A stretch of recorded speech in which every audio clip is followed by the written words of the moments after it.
ആലിലകളുടെ സ്വന്തം കണ്ണൻ. ആലിലകൾ കണ്ണൻ്റെ പിഞ്ചു പാദങ്ങൾ ചുംബിക്കുന്ന കാഴ്ച കണ്ടിട്ടുണ്ടോ? ഇല്ലെങ്കിൽ ഇത് കേട്ടുകൊണ്ട് കണ്ടോളൂ. പകൽ മുഴുവനും ഭക്തർക്ക് ദർശനം കൊടുത്ത് അവരുടെ വിഷമങ്ങളും പരാതികളും പരിഭവങ്ങളും ഒക്കെ കേട്ട് അതൊക്കെ ഒരു ചെറു പുഞ്ചിരി കൊണ്ട് മാത്രമേ അകറ്റി ഉച്ചയ്ക്ക് നട അടച്ചതിന് ശേഷം കണ്ണൻ ദീപാരാധനയ്ക്ക് മുൻപായി ഒരു ആൽമരച്ചുവട്ടിൽ പോയി അല്പം സമയം വിശ്രമിച്ചു. ആലിലകൾക്ക് സന്തോഷം താങ്ങാനാവുന്നതിനപ്പുറമായിരുന്നു അത്. കുഞ്ഞുണ്ണിക്കണ്ണൻ്റെ ക്ഷീണം മാറ്റാൻ ആലിലകൾ പതുക്കെ അനങ്ങി ചെറുകാറ്റായി വീശി. എന്ത് സുഖ!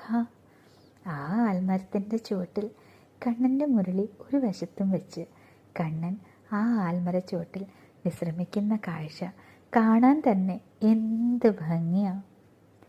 തളിരിലകൾ കണ്ണൻ്റെ ഓമന പാദങ്ങൾ ഒന്ന് തൊടാൻ താഴത്തേക്ക് ആയുന്നു.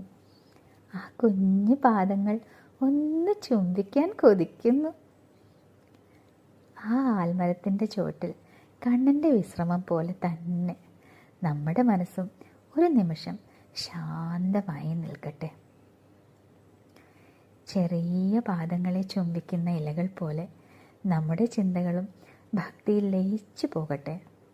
സ്നേഹവും ശാന്തിയും സമാധാനവും ആനന്ദവും എല്ലാം ആ കണ്ണനിൽ സമർപ്പിച്ചോളൂ. സർവം കൃഷ്ണാർപ്പണമസ്തു.